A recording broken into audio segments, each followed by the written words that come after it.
I want to congratulate you on winning All Stars 9. How have these past few weeks Thank been you. as Drag Race's reigning All Star? It's been absolutely amazing, especially because I am on tour right now. So I'm on tour with the All-Stars 9 live tour by Boss Events. And it's crazy.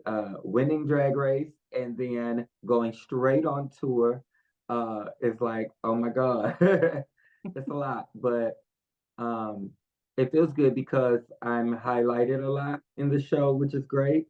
So I'm really feeling it. All of the fans, they make me feel it every show. Like every meet and greet that we do, I feel like the winner. So What does the show look like for you? What can we expect? so my number is very me, it's very glamorous.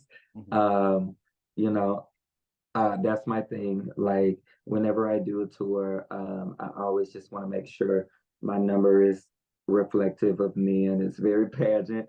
It's very what you would see like for the talent portion of a pageant. So it's very, glamorous, feather fans, all that. Like it's yeah, very me.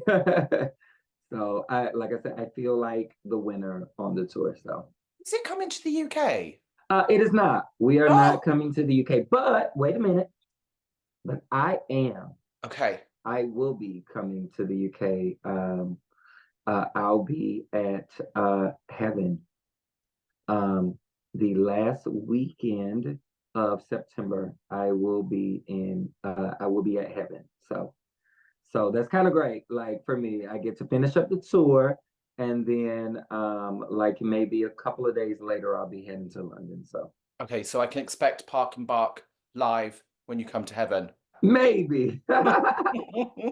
Maybe. You know what? The owner always tells me like when I go there, he's like, I want you to do something live for me. So I'm like, I don't know, I might. Well, I'm not much of a partier anymore, but I will break that streak to come see you at heaven. Thank you. I would really appreciate it if you did. You smashed this season. Full challenge Thank win, you. six beautiful benefactress Yes. badges. Besides competing with all these incredible queens, what was your favorite moment from the season? What did you love the most? I think my favorite moment, honestly, was probably the very first episode. It was meeting Kiki Palmer. Mm. And winning in front of Kiki Palmer because she's someone that I grew up watching and someone that, like we're the same age. So having her as a guest judge, somebody that I grew up with watching all of her TV shows and movies and everything, I was like, this is like crazy and kind of full circle in the best way. So yeah, that was probably one of my best highlights. Like on my original season, it was Alicia Keys, and then this time it was Kiki Palmer. So And she was such an incredible guest judge. I oh, quote, I quote her every day. You know that incredible. I don't know this man. No, she was incredible. Like such a good judge. You know what I'm saying? Like we have guest judges all the time that I'm starstruck by, but like I said, that one was definitely like personal to me. I was like y'all don't understand. This judge was for me. And you won in front of her as well. And that was like the cherry on top of the cake Hmm. because I was like, not only am I meeting like someone who I've idolized since my childhood, but she's literally like watching me succeed in what I do. So that was, yeah, that was great. Like that was the definitely the icing on top of the cake. So I mean, she's somewhat of a drag queen anyway, isn't she? She oh, she is, and I love her for it. Like she's always done up. She's always like extra and glamorous, and yeah, she could be on Drag Race, she could. If next especially celebrity with season, those improv skills. Yeah, of course, you raised an incredible yeah. $231,500 for the Um, National Black Justice Collective. What was it like for you to contribute such a hefty sum for a charity as wonderful as that? it feels amazing because I chose my charity because I wanted a charity who was going to be very representative of me and what I believe in. And, you know, I'm Black, I'm queer, and the thing is, what they stand for is something that is needed all the time. It's going to be needed all the time. Like, we need someone on the front lines fighting for, for our rights. We do. It just is what it is. Like, especially now, like in this, in this day and age, like we need someone who is going to be there fighting for the rights of Black queer people. And they do that. And I was so happy to be able to not only, you know, me winning anything for them would have been amazing. You know what I'm saying? Whether I had won $5,000 for them or the whole bucket, it was going to be okay for me because I was, giving back to a cause that I believe in. But being able to win the whole pot for them was, and then some, was like, oh my God, like incredible. Like, like I said, going into it, I want to win. Like we all want to win the title, of course, but we're also here for causes that are bigger than us. And that just, it just meant even that much more to me to win for that organization. And I've gotten so close to them over the course of, the season. They've been so supportive of me, and I'm just so glad that I was able to give back to them. So. Well, I honestly thought season 14 was yours, so it feels right for you to have a crown and a scepter. Thank you. I agree with you. As with every bloody season of Drag Race, right? There's some negativity online. This baffled me even more because it's for charity. It's for fucking charity. I hope you haven't spent too much time focusing on the negative and you have been, embracing the positives that come with it. I have. I will say that when I first got on Drag Race, I had we all have like calls.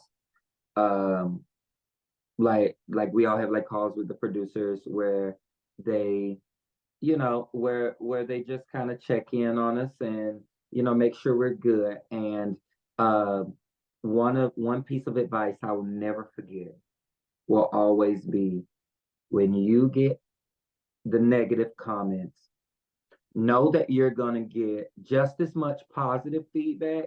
So let the positive feedback outweigh the negative. And that's always been a thing for me, is I've always kept that in mind right here. I'm always like, nope, I can honestly say I got so much love. Like I'm still getting it. Like I'm still getting the messages, the DMs, the phone calls. Like I couldn't be more happy with my win. And like I see it. I see it. We all do. Even when you try not to, we all see the hate and the negativity. But when I tell you, I literally just kind of go to myself and say, I still won. Like it's I can't explain to you how just that one saying to myself just gives me like the motivation to not see any of the negativity. I just simply say, I still won. It's fine. It's okay. That's it. Like easy enough, like enough said. Like I still won, and I'm proud of myself, and that's all I need. That's all I need from this, is just knowing that I came into this just like everyone else, wanting to win, just like everybody else. And we have a saying in pageants. We say, I don't crown myself, and I didn't crown myself. RuPaul, the judges, whoever, they crowned me. I did not crown myself. So I'm not gonna, you're not gonna make me feel bad about my success at all. I'm gonna soak in it, just like everybody else, we all deserve to. So yeah, that's what I just keep right here every time. Well, you deserved it. You absolutely deserved it. And I think in 2024, it's still so crucial for us to see Black and queer people and drag queens thrive on television. And the fact that it wasn't the whole top 3 was queens of color Let's celebrate that. Yeah, like amazing. And I'm so happy I got to be a part of it. Like so happy. So what was the response like from fans who do come from communities that you represent, you know, the Black and queer communities? Oh, I got so much. I'll say I got so much from small town Hmm. queer Black people. And it just felt amazing to get that.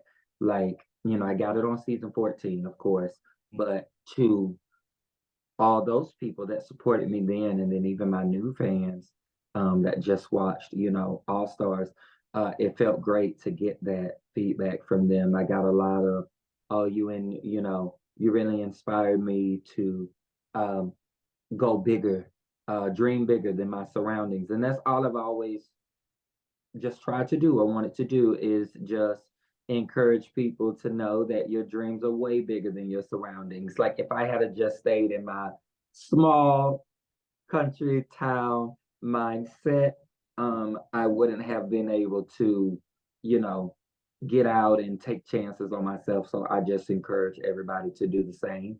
And I've gotten a lot of feedback like that. A lot of the feedback that I've gotten from the Black queer small town community has just been, you know, you represent us and we see you and you just let me know that if you did it, I can do it too. So Oh, Angie, you be perfect on We're Here. I said that. Just know that I'm trying to make it happen because I would love to be on We're Here because I think that I know I know those towns. You know what I'm saying? Like I know those towns that they go to. I know those small cities. I do. I grew up in one. I get it. I grew up in a town where people aren't as educated on who we are and what we do and how we love and you know, just like I have been able to shed that light on who we are to my community back home and everything, and they've been so accepting of me. I feel like I can do that in like the cities and like the small towns they go to. So hopefully, hopefully, as long as they are still going and still running, I hope I can definitely be a part of it because I would love to. I would love to. I mean, it's an Emmy and Peabody nominated show, so I can see it going for a few more years. So Yeah, I I can would love the to. lineup. What I love about you, Andrea, is that you are such a huge Drag Race stan. Like, you're not just a queen who's won. You are a big fan. Like, I just Yeah. saw your wish list for global, and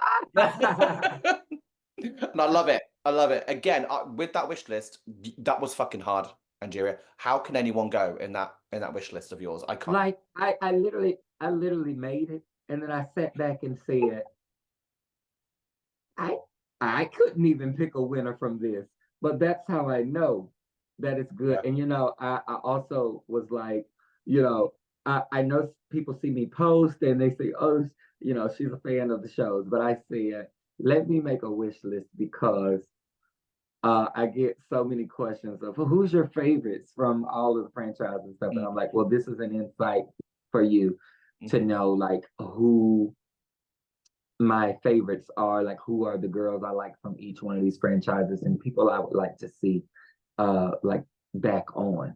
Mm. Uh these are girls that I live for. I've met a few of them. I've met at least half of them or maybe over half at DragCon UK. So these are my sisters. I support and like appreciate everything that they do for the art form. So yeah, I always tell people I'm a fan girl before I'm a Rue girl. I am. I always have been, and it never stopped when I got on the show. So, Oh no, I watched them all as well. and if I did not win, I literally probably would have been there with them. Like I would have hoped to. Like I was like, oh, this is something I could do because I know all of them.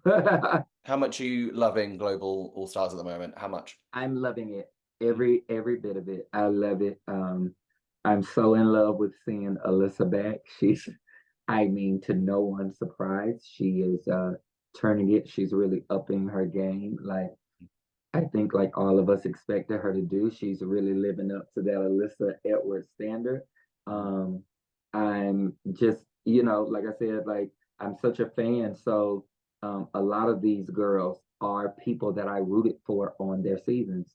So I'm just so, it makes me excited every week. I'm just like, oh, this is so crazy. Like seeing all of the people I rooted for on their seasons, and I don't need subtitles this time. I can just hear them in English, and it just makes it so much better. I mean, that first elimination absolutely gagged me this morning. I was truly. Oh, same, because I'm an Athena fan. No spoilers, but I am an Athena fan. I was rooting for her very hard on her season, on her first season of Drag Race, Belgique, and I was like, oh, I did not see that coming, especially not with this particular challenge because she is a very, fashionable queen, and I thought her looks were great. So I don't know. You know, it just goes to show you that this is a really, really strong crop of girls, and they're all going for it. So I'm like, well, girl, we are in for a ride, and I'm so excited about it. I'm trying to think if there's another Drag Race queen who has more knowledge of the franchise than you.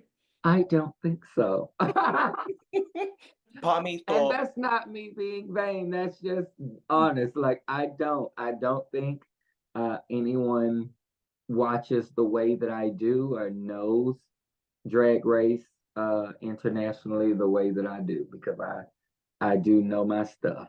okay, If this was college and it was an exam, I would ace that class. So is there a university course on it yet? Because I know there was one on like Beyonce. There has to be a Drag Race university course by now. there was a course on Beyonce. Yeah, no. If there isn't, there should be. And just know that if I was in college right now, and there were courses about Drag Race, I probably would have graduated. We'll just leave it at that. Yeah, I probably would have done my dissertation on it if I knew about it. Yeah, same. Okay, with your Drag Race knowledge then. Okay, so I'm going to sound like one of those fans on Twitter now when I do this, but I really want to know what is Angeria's top 3 favorite lip syncs ever? This is me being a curious motherfucker now, but I really want to know. My top 3 Drag Race lip syncs ever. So okay, well, I can't put them in order, but my top 3 are sorry, what is it? Is it Sorry Not Sorry? Is that the name of the song? Sorry Not Sorry. So Brooklyn Heights and Evie Oddly, that's definitely one of my faves of all time. I love it. I've watched it so many times. Another is Thorgy Thor and Chi DeVane. What is it? Jennifer Holiday, and I'm telling you because I literally have performed that song in my own catalog so many times. So that's definitely one of my favorites. And then just recently, this became my favorite. My third is probably Alexis Mateo and Miss Fiercelicious on Canada's Drag Race versus the World. Yeah. Canada versus the World. And they did How Far I'll Go by Alessia Cara. And Alexis, I cannot express to you how much in the past week I've watched this lip sync. She blew me out of the water. Like, I was like, this is crazy. She's the GOAT. Like, yeah, she alone. I love Fierce. That's my sister. But Alexis's performance in that lip sync alone made me want to watch it 1,000 times. And it's now like my favorite thing because I already love that song. And I was like, woo, she masterclass in lip sync, masterclass. So yeah, those are my 3. When I heard that it was going to be a Moana song, I did go, how's this?